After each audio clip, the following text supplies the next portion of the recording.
wanted me quiet, snapped out the cage. I turn up the rage, Shizzy Unchained. They wanted me quiet, I snapped out the cage. I turn up the rage, Shizzy Unchained. I don't need luck, no, no, no, no. Back in more crypto, I'm flipping the page. Hey, woke up to old time highs today. Shizzy Unchained, Shizzy Unchained. Shizzy Unchained, Shizzy Unchained.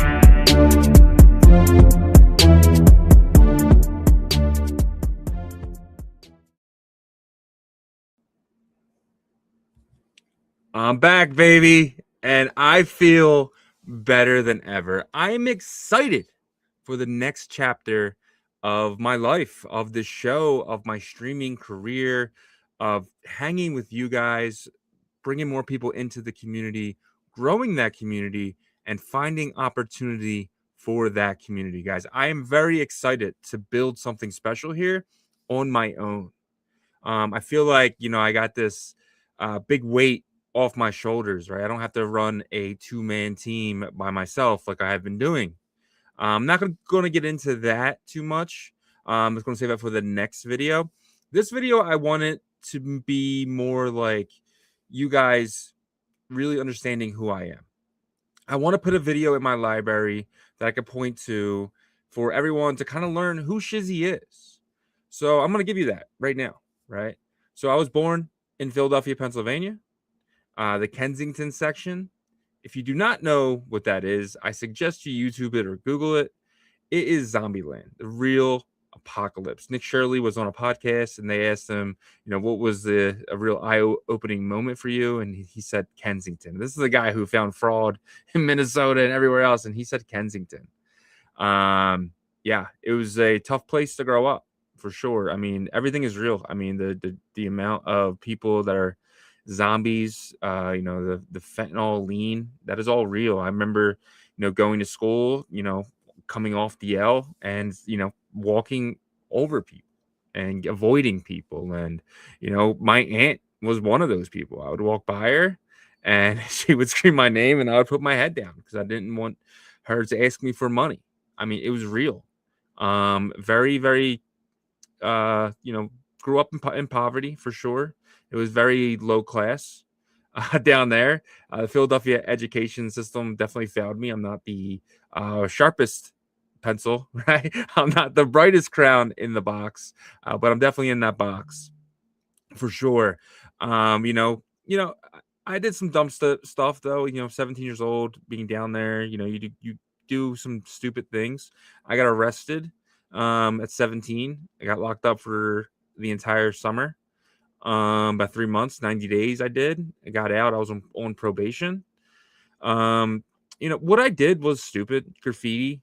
But they couldn't get me on graffiti, so they got me on truancy. So I was like 30 days absent from school. I would go hang out with my friends and do stuff. I would still go to school. It was just maybe every Friday I wouldn't go in.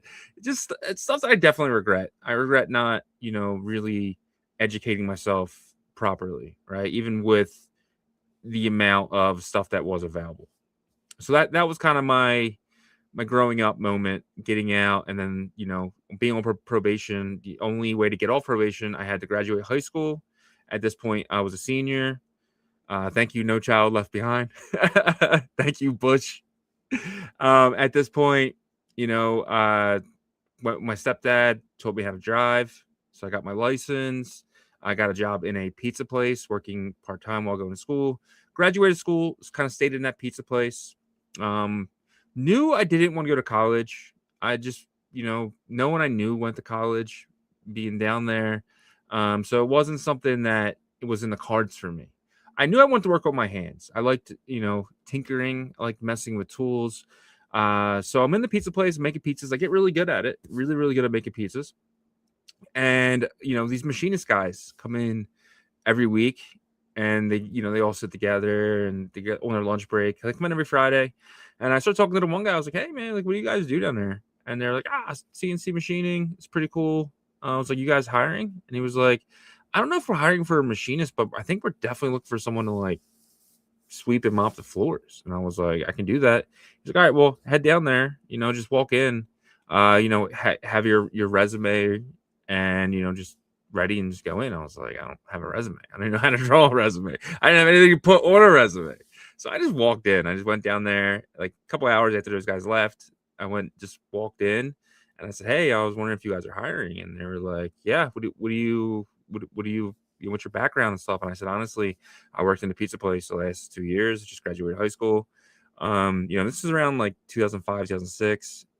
So, I just got out of high school and they were like, yeah, you're hired. I'm going to need someone to sweep and mop the floors. You're going to get on top of machines. You're going to clean them. You're going to clean toilets, empty chip buckets. Because, when you're cutting metal, you make a lot of chips. And I said, all that sounds great. Sign me up. And now I went from $7 an hour working at a pizza place to $10 an hour. So that was a huge upward swing. And we're talking, till 5. I was 19 years old. I didn't need a lot of money. So then, I go in my first day. They're like, hey, this is the mop bucket. This is the chip buckets. They teach me what kind of stuff to do. A couple hours later, I think I started mopping, and they came up to me and they said, hey, we actually had to let someone go today. Would you want to work on the machines? So the guy that told me to go down to apply was the guy who got fired. So I never end up really working with him. Apparently he just called out again and missed too many days. And, they were just like, screw him, get rid of him. So they asked me that, hey, you want to work on the machines? So I got hired to be a janitor, but ended up never really cleaning up there too much. I ended up, learning the machines. I got on the machines and, at this point, I'm talking to the guys there. I'm like, hey, what can I do? I stayed after a lot of times and, I would just watch them set up the machines up. I was an operator. So when you start machining, you start off as a button pusher or an operator and you learn how to set up the machines. You find X, Y, and Z. If you remember the little grids back in high school, X1, Y3, and you kind of have to do the math stuff. Well, that's kind of what machining is. It's kind of what programming is. X to this, Y to here, and then, Z down the cut. So got really good at it. Really good at it. And, in the machining world, the biggest raises you get is going to another shop. So, I did that. I was very loyal to those guys. I gave them an opportunity. They just couldn't, give me more money at the time. So I had to do what was best for me. I needed more money. At that point, I was like $12 an hour. And, I started looking around and I was able to get 15. So that's a huge jump for me. So now I'm making like 15 an hour, work at a new shop. And one of the promises they made me, because I'm a 20-year-old kid at this point, right? They're like, yeah, we want to get you in and we want to train you. You have 2 years experience already. We want to get you setting up. And I was like, I'm down. So they made the promise setting up. I got 15 hours, started working at another place. Worked there for a couple of years. That place ended up going under. So I went to another place, and just getting raises the entire time. So now I'm at this new job, and I really like it there at this point in my life. This is around, I want to say 2018. I'm working at this place and, making really good money at this point, $60,000-$70,000, which, I thought was a lot of money before I got into crypto and realized that's not. I started to get a family, I got a beautiful wife, amazing kids. Yeah, I get a mortgage, everything that comes with that. She's working, I'm working. We have our parents helping us out with the kids while we're working and stuff. So, it's a struggle. Around 2018, 2019, I started to look around the shop and I was like, there's like 60-year-old guys who were getting paid, near me. And I'm like, I don't want to do this forever. I don't. I got to figure out another way. So, I just didn't know what to do. I was almost like getting depressed to a certain point. Like, I don't really believe in like real depression style stuff, because for me, it's just like you have to just change your outlook on life. And maybe that's easy for me to say, but for me, that's just kind of how my mind is. So at this point, I'm getting depressed, and we have a meeting at work, and my boss kind of tells everyone, like, we see a lot of you guys in the shop wearing the AirPods and earbuds and stuff. And we want to make sure that everyone knows that we're going to start allowing you to wear one earbud. So instead of just telling everyone like, no, you can't wear earbuds in the shop, blah, blah, blah. They said, we're going to let you guys do it, but let's be respectful about it. Only one in your ear at a time. So you only have one in your ear. And, if you're if you're having a problem or struggling, you need to take the earpiece out of your ear and concentrate. And everyone agreed to it. So this was like the best thing they did, because now I'm able to listen to stuff while I'm working. So I started with the Games of Thrones books because that was the big thing, is Game of Thrones back then. So I read all 4 of the Games of Thrones books. I started, trying to find other stuff, but I'm still waiting for the next George R.R. Martin book, by the way. But I started looking for other stuff. When that was done, my wife brought to my attention a book called Rich Dad Poor Dad. She was like, "Hey, it's really interesting." I just started reading it, and I dug in, and I was blown away that my knowledge for assets and liabilities was nothing. I knew nothing about assets. I knew nothing about liabilities. I knew nothing about, how to save money and where to put it. At this point, I had a 401k, but I didn't know what was in it or how it worked or any of that. And I really started to learn a lot of that stuff. So then at that point, after reading that book, I started reading, The Intelligent Investor, book after book after book. I just started listening, right? Because at this point, I'm glad I had that earpiece in my ear. And I started listening to a lot of pretty amazing books and really started to learn and realize I need to be in the stock market. I need to be finding companies at low valuations, very similar to Warren Buffett. He found Coca-Cola, in the 40s. And today, he made billions of dollars off it. And I'm not saying I'm going to make billions of dollars, but, I could make hundreds of thousands of dollars by getting into something and holding it for 30 years, right? So at this point, I'm getting into stuff like actually got into NVIDIA around I think it was $25-30, which is crazy in 2019.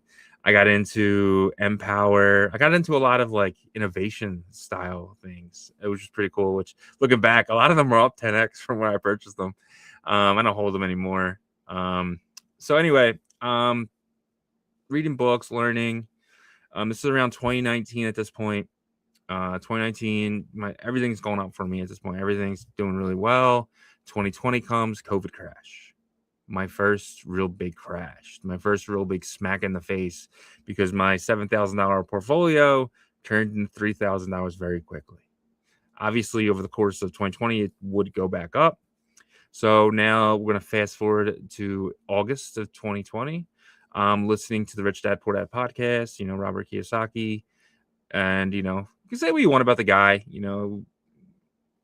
I have my takes with him now, but back then, I thought he was very, very intelligent, and I loved his books. So I listened to his podcast and I learned about gold. And August 8th, 2020, a man named Anthony Pompliano came on the show, and he talked about Bitcoin. First time I ever heard the word Bitcoin in my entire life was from the voice of Anthony Pompliano. And I started to dig in. After that interview, and you guys can go listen to it, August 8th, 2020, Rich Dad Poor Dad podcast. After that interview, I started to dig in. I started to dig in hard. I went really hard. I read the Nathaniel Popper had a really good book on Bitcoin, and then there's a whole bunch of other ones kind of slipping my mind. I have them around here somewhere, but I read a whole bunch of Bitcoin books as well. And I wanted to be a sovereign individual. I wanted every single part of me wanted that type of investment. I believed in it right away.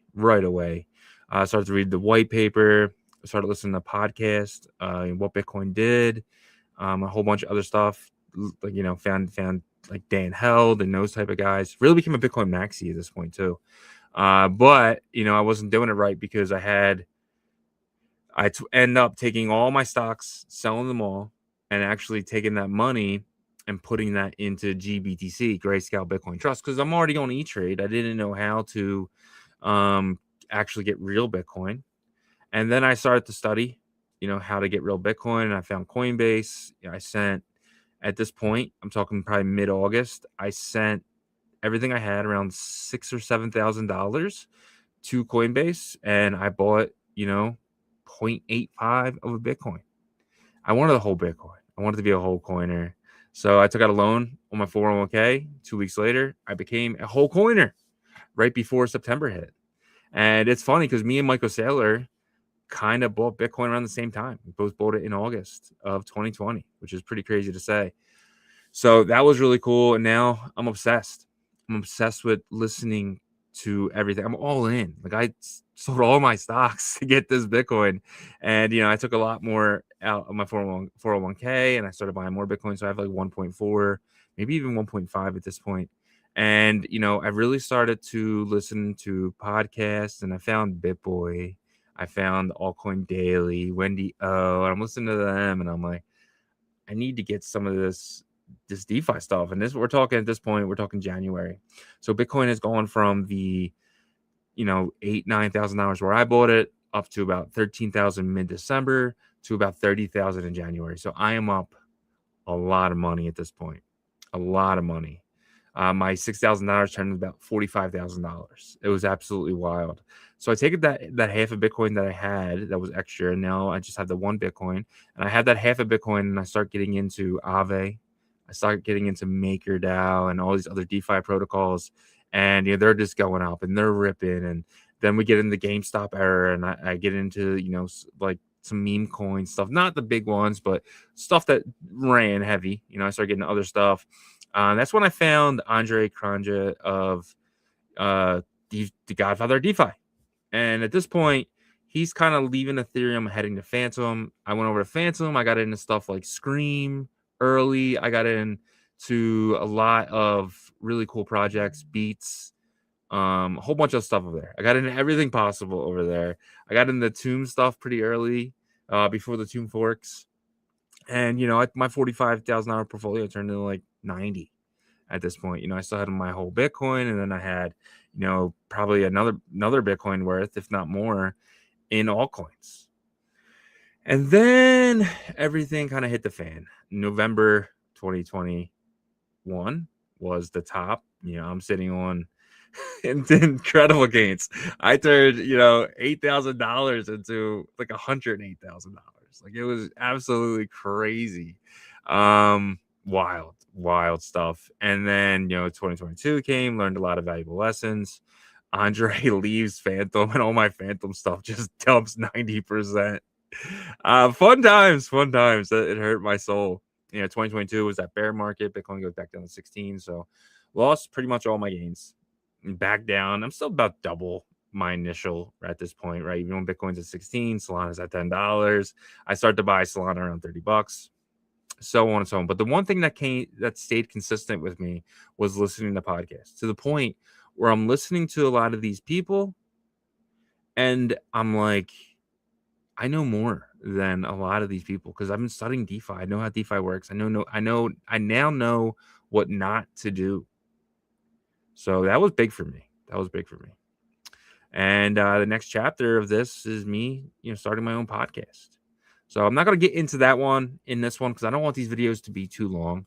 I want them to be very, relaxed, 20, 25 minutes max. But if you guys wouldn't mind checking out my brand new website that I just started here, it is called Shizzy Unchained, of course, right? So this is it right here. So Shizzy Unchained. I got news, AI news, crypto news. So what is Shizzy Unchained? I think this is a big thing, right? It is going to be innovation first media. It is going to be the first place you go to when you're like, oh wow, what is this new thing? How can I be a part of it? I'm going to have it here for you guys. So I do have the AI news now, which is all the really cool stuff that's happening in AI. I've been just writing these articles up. Obviously, I'm using ChatGPT to kind of help me with that. Crypto news, I got to be more consistent with this. I'm going to get these up there, running it. And then, I have a thing called the Daily Rips. And this is cool because this will kind of help a lot of you guys in the sense of, kind of seeing what is happening, right? So if you just click these, they actually take you to the tweet of the person. And I have some really cool stuff here, and you guys can kind of check all that stuff out. It's still in the process of me building it. I am vibe coding it. So I am just kind of still messing with it. But over the course of the next few weeks, I should have it pretty much finished. So definitely check out shizzyunchained.com. And I really appreciate you guys. You guys are rocking with me even after all the stuff that happened at On-Chain Revolution. Really appreciate you guys and really respect the space even more because I'm going to be excited to kind of build here on my own. And we're not gonna have, partners and none of that stuff. It's gonna be me and you guys. I'm gonna be real. I'm not gonna be hiding stuff like the other show or anything like that. I'm not gonna be pushing anything on you guys that I'm not getting into myself. And I definitely have a lot of regrets about that, but that's for another episode. So definitely watch that. Really appreciate you guys. And until the next episode, peace. Staring at the charts, watch me climb so high. Dollar signs on my mind, never gonna die. In this game for the win, I won't let it slide. Crypto dreams in the night, got my crew by my side. Rolling with the best, always taking flight. Every trade I make, getting richer tonight. Balance in the books, keeping it tight. In the crypto world, everything